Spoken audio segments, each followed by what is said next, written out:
प्रेरणास्पद कथा YouTube channel पर मैं धनंजय जैन आप सभी का हार्दिक अभिवादन करता हूं। छोटी सी कहानी डीजे की जुबानी। दोस्तों, प्रेरणास्पद कथाएं यूट्यूब चैनल पर प्रतिदिन एक कहानी ऐसी होती है जिससे कि हमें कुछ ना कुछ नई प्रेरणा प्राप्त हो। इसीलिए मैं आपको कहानी के अंत में हमेशा कहता हूं कि आपने अभी तक मेरे इस चैनल को लाइक एवं सब्सक्राइब नहीं किया है तो कर लीजिए दोस्तों, और ज़्यादा से ज़्यादा अपने बच्चों को भी ये कहानी सुनने के लिए प्रेरित कीजिए। क्या पता कौन सी कहानी सुनकर किसके जीवन के अंदर परिवर्तन आ जाए और उसका पुण्य फल भी आप ही को प्राप्त हो, क्योंकि इन कहानियों में संस्कार तो होती है पर एक नई दिशा, एक नई सोच, वो भी जानने और समझने का एक मौका हमें प्राप्त हो जाता है। सुनते हैं आज की कहानी दोस्तों। एक साधु थे, विचित्र स्वभाव। विचित्र स्वभाव इसलिए कह रहा हूं क्योंकि उनकी जो मांग थी, उनकी जो आकांक्षा थी, उनकी जो अभिलाषा थी, सब साधुओं से अलग थी। वे जहां कहीं जाते, जिन गलियों में जाते भिक्षा के लिए, तो भिक्षा में क्या मांगते थे?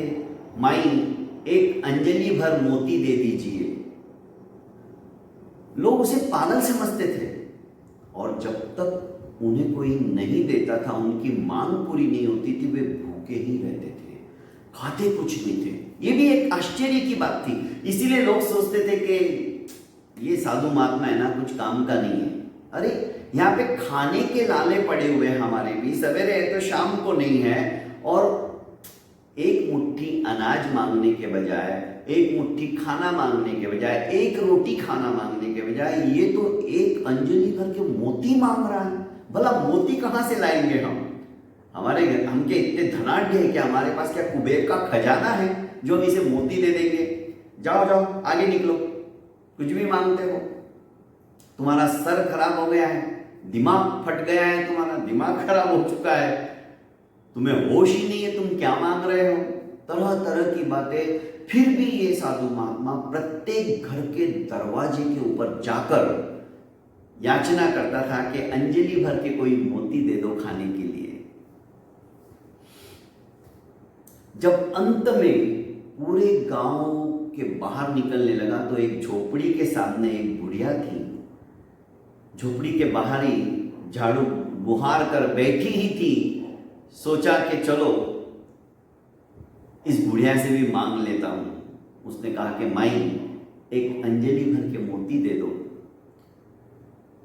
माई ने कहा, महात्मन मैं वृद्धा हो गई और मेरे घर में बस बड़ी मुश्किल से खाना मैं तैयार कर पाती हूं अपने आप के लिए, पर हाँ जब मेरी शादी हुई थी तब मेरी जो नथ थी नाक की, वो कई सालों के बाद टूट गई, तो उसमें एक मोती था, असली मोती। बस वो एक ही मोती मेरे पास बचा है, पर मैं उसको रख के भी क्या करूंगी? अब तो मेरे दिन कब समाप्त हो जाएंगे पता ही नहीं। वो एक ही मोती है, अंजलि भर के तो है ही नहीं, आप वो मोती ले लीजिए। महात्मा ने कहा, मेरी तो झोली भी फटी हुई है, भला तेरे इस एक मोती को लेके मैं क्या करूंगा, तेरे पास ही रहने दे। और महात्मा वहां से चल दिए। दूसरे गांव में आए। दूसरे गांव में भी उनका वही उपक्रम, हर घर के दरवाजे पर जाते और आवाज लगाते, माई भिक्षा के अंदर एक अंजलि भर के मोती दे दीजिए। यहां पर भी लोग उन्हें पागल ही समझने लगे। आखिर घूमते घूमते एक किसान के वहां पर पहुंचे। जैसे ही उन्होंने आवाज लगाई, किसान बाहर ही निकल रहा था। आहा, आज तो अहोभाग्य, महात्मा स्वयं मेरे दरवाजे पर आए हैं। मेरे जैसे पुण्यवानी शायद ही आज किसी की होगी। महात्मा ने वहां पे भी आवाज दी कि भाई यदि तुम्हारे घर में एक मुट्ठी मोती हो तो वे अंजलि भर के मुझे दे दीजिए। किसान ने कहा, आइए आइए, पहले आप भीतर तो आइए। और आवाज दी कि लक्ष्मी आओ, बाहर आओ, देखो आज कौन आया है हमारे यहाँ पर। एक महात्मा आया है, अनंत पुण्यवानी का उदय हुआ है, तब जाके महात्मा के दर्शन हुए, वो भी हमारी कुटिया में आए हैं। इनके चरणों का प्रक्षालन करो और इन्हें बैठाओ, और हाँ, एक अंजलि भर के मोती निकालो कोठी से, उन्हें पीसो और उसकी मस्त रोटियां बनाओ और महात्मा को गर्मा गर्म खाना खिलाओ, जब तक मैं भी एक गागर मोतियों की भरकर लेके आता हूं। महात्मा ने सोचा कि आज तो जीवन सफल हो गया। महात्मा भीतर आए, इतने में भागती हुई उनकी पत्नी लक्ष्मी बाहर आई और उन्होंने महात्मा को बिठाकर उनके चरणों का प्रक्षालन किया, टॉवेल से उनके पैर पूछे और उन्हें आसनस्थ किया।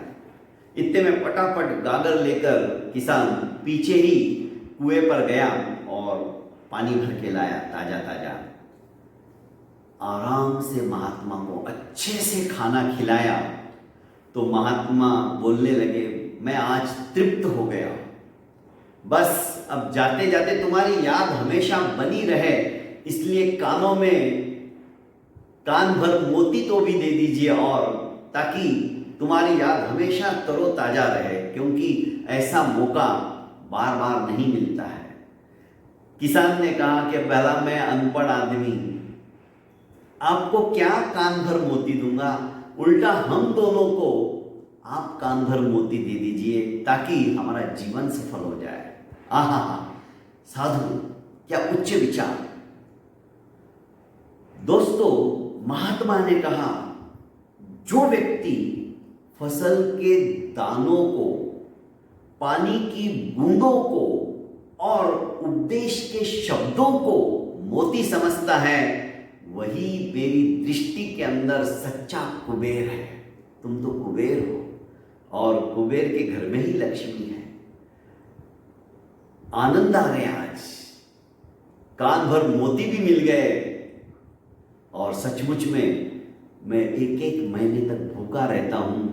मुझे इस तरह से जो फसल के दानों को ही मोती समझता है, जो पानी की बूंदों को ही मोती समझता है और जो सद्वचनों को ही मोती समझता है, ऐसा घर नहीं मिलता है। जो भौतिक द्रव्य को ही अपनी संपत्ति समझता है, ऐसे लोग मुझे नहीं चाहिए। और सचमुच में आज मैं कुबेर के घर के अंदर आया हूं। महात्मा खुश हो गए और वहां से विदा हुए। दोस्तों, कहने का आशय है, पानी की एक एक बूंद मोती की तरह है, उसे व्यर्थ मत जाने दो। फसल का एक एक दाना अनमोल है, उसे भी व्यर्थ मत जाने दो। अन्न के कण को व्यर्थ मत, उतना ही खाओ जितनी आपके पेट को जरूरत है, और उतना ही कमाओ जिससे आपका पेट तृप्त हो जाए। पेट भरने को कहा है दोस्तों, भगवान ने पेटियां भरने को नहीं कहा है। और आज हम उल्टा कर रहे हैं, हम पेटियां भरते चले जा रहे हैं, पर ये पेटियां सब यहीं रहने वाली है, हमारे साथ कुछ भी नहीं जाने वाला है। और तीसरा जो सद्वचन है, उपदेशात्मक वचन है, ऐसे जीवन ही, ऐसे शब्दों को जो कि मोती से भी अनमोल है, उनको जीवन में उतारने की हम कोशिश करेंगे तो सचमुच में हमारा जीवन सफल हो जाएगा, सार्थक हो जाएगा। बहुत बहुत धन्यवाद दोस्तों, प्रणाम।